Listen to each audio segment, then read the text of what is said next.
Om. The Light of Truth, Fifth Part, Chapter 3, Subject of Education, Section B. A wise man would do well to practice both yamas and niyamas. Yamas are 5 in number. 1. Harmlessness. 2. Strict devotion to veracity. 3. Honesty in word, deed and thought. 4. Controlled sexual indulgence. And 5. Abstinence from the headlong pursuit of worldly things and freedom from the prides of one's possessions such as wealth and power. Yoga Shastra Sadhana Path. Niyams are also 5 in number. 1. Cleanliness, physical and mental. 2. Contentment, which does not mean contentness with physical inertia, but which does mean that you do your utmost to attain your object, but are not carried away by the resulting profit and loss, joy or sorrow. 3. Devotion to duty regardless of consequences. 4.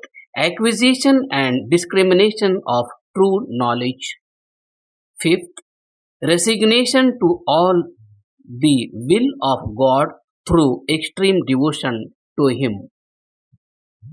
The 5 great daily duties are: first, worship of God; second, homa and duty towards the learned; third, service of one's parents and other learned and righteous persons; fourth, duty towards animals and the poor and helpless; and fifth, duty towards the altruistic teachers of humanity and ordinary guests, that is, to show them proper respect and serving them to the utmost of one's power and means.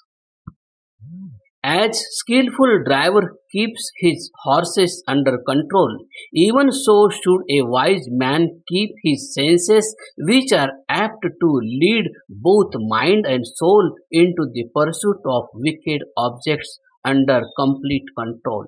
Manusmriti. Verify, verily, that man alone can achieve his heart's desire, who is a master of his senses. He who allows himself to become their slave soon loses his character. Manusmriti.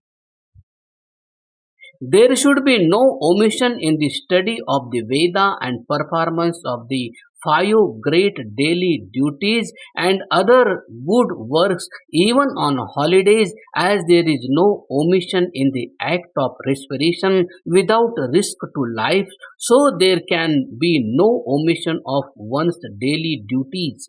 A good deed done even on an anadhyaya, so called day of exemption from study, etc., cannot but bear good fruit.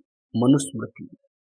As it is always a sin to tell a lie and always a virtue to speak the truth, a man should on all days shun vice and practice virtue.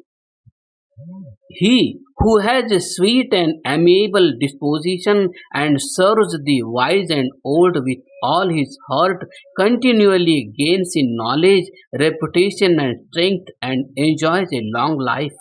Manusmriti. Whilst he who is otherwise never advances his knowledge, etc., let a wise man bear malice to no living soul, and let him show all men the path that leads to true happiness. Let his speech be sweet and kindly. Let him be truthful in word, deed, and thought. This alone can lead to the spread of truth and righteousness. Verily, he alone can have a true conception of the teachings of the Vedas, whose mind and speech are pure and well under control. Manusmriti. Never neglect your duty to serve your father, mother, teacher, and all preachers of the true religion, Atithi, and love virtue and shun vice. Imbibe our virtues, not our faults and imperfections. Always keep the company of those Brahmans, wise men, amongst us who are learned and imbued with piety. Put your trust in them and them only. Be charitable. Give in faith or without faith, for fame or through shame. Give whether through fear or public opinion, or simply for keeping your word. Always give. If you are ever in doubt as to the truth of any practice of religion or a doctrine or mode of divine worship, follow the practice of those highly virtuous Brahmans, whether yogis or not, who are free from prejudice, charitable in disposition, and well versed in philosophy and science, physical and spiritual, and extremely desirous of furthering the cause of righteousness. This is this advice. This is the commandment. This is the mandate of the Vedas. This is the law. Follow this advice. Obey the law. The five tests of truth. The truth of everything that is learnt or taught should be carefully examined by the following five tests. First, the Veda and nature of God. All that conforms to the teachings of the Vedas, nature, attributes, and characteristics of God is right, the reverse is wrong. Second, laws of nature. All that tallies with laws of nature is true, the reverse untrue. For example, the statement that a child is born without the sexual union of its parent, being opposed to the laws of nature, can never be true.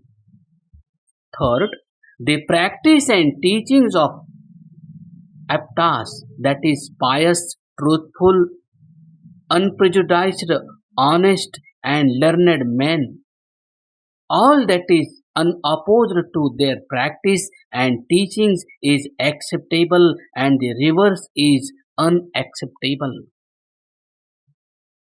Fourth, the purity and conviction of one's own soul. What is good for you is good for the world. What is painful to you is painful to others. This ought to be the guiding principle of one's conduct towards others. Fifth, 8 kinds of evidence: direct cognizance, inference, analogy, testimony, history, deduction, possibility, non existence, or negation. Direct cognizance, pratyaksha, is that kind of knowledge which is the result of direct contact of the five senses with their objects of the mind, faculty or organ of attention with the senses, and of the soul with mind. Nyaya Shastra. Anumana, inference. Literally, it means that which follows direct cognizance. Two things have been observed to exist together at some time and place when on some other occasion. One of them is observed, the other, that is the unknown, can be inferred. For instance, you see a child and you at once infer that he must have had parents.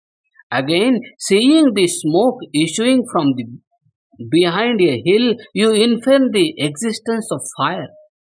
You infer the previous incarnation of the soul form, observing unequal joy and sorrow in this world at the present moment.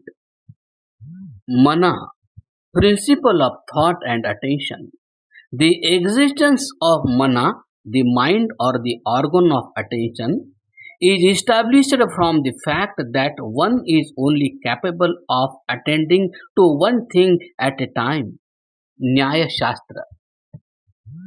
We have recommended only the books of rishis for students to study because they were men of great learning, masters of all sciences, and also imbued with piety. But the books of mean scholars we have condemned because they had only a smattering of knowledge and were not free from prejudice either. How could their writings then be free from the faults of their authors? We believe that the Vedas alone are the supreme authority in the ascertainment of true religion, the true conduct of life. Whatever is enjoined by the Vedas we hold to be right, whilst whatever is condemned by them we believe to be wrong. Therefore, we say that our religion is Vedic. All men, especially the Aryas, should believe in the Vedas and thereby cultivate unity in religion. Question. Are even women and Shudras, low caste, allowed to study the Vedas? What shall we do if they take to reading? Besides, there is no authority for their doing so. On the other hand, is condemned by the Vedas, thus Shruti, never should women and the Shudras study. Answer. All men and women, that is the whole of mankind, have a right to study Vedas. You may go and hang yourselves. As for the text you have quoted, it is of your own fabrication and is nowhere to be found either in the Vedas or any other authoritative book. On the other hand, here is a verse from the Yajurveda that authorizes all men to study the Veda, and here it read, God says, as I have given the word, the four Vedas, which is the word of salvation for all mankind. Thus, preach the Veda and thereby acquire the true knowledge, practice virtue, shun vice, and consequently, being freed from all sorrow and pain, enjoy true happiness. Yajurveda. Had God meant that the Shudras should not study the Veda or hear it read? Why should he have created the organs of speech and hearing in their bodies? As he has created the sun, the moon, the earth, the water, the fire, the air, various food and drinks, etc. for all, so has he revealed the Veda for all. As for you debarring women from education, that only shows your ignorance, selfishness, and stupidity. Here is an authority from the Veda entitling girls to study. Just as boys acquire sound knowledge and culture by the practice of brahmacharya and then marry girls of their own choice who are young, well educated, loving, and of like temperament, should a girl practice brahmacharya, study the Veda and other sciences, and thereby perfect her knowledge, refine her character, give her hand to a man of her own choice who is young, learned, and loving. Atharva Ved. Question. Should even women read the Veda? Answer. Certainly. Here is an authority from the Sushrut Sutra in the Yajurveda. Let the wife recite this mantra. Were she not a scholar of the Veda as well as of other Shastras, how could she in the Yajnas recite the Vedic mantras with proper pronunciation and accent as well as speak Sanskrit? In ancient India, Gargi and other ladies, jewels among women, were highly educated and perfect scholars of the Veda. This is clearly written in the Shatapatha Brahmana. Manu says the state should make it compulsory for all to send their children of both sexes to school at the said period and keep them there for the said period till they are thoroughly well educated. It should be made a penal offense to break this law. In other words, let no child, whether a girl or a boy, be allowed to stay in the house after the 8th year. Let him remain in the seminary till his Samavartana time, that is the period of return home, and let no one be allowed to marry before that. Manusmriti.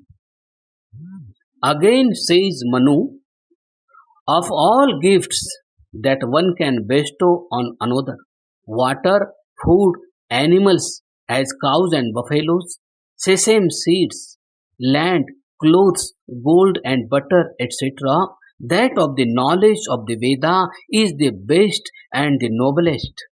Manusmriti continued.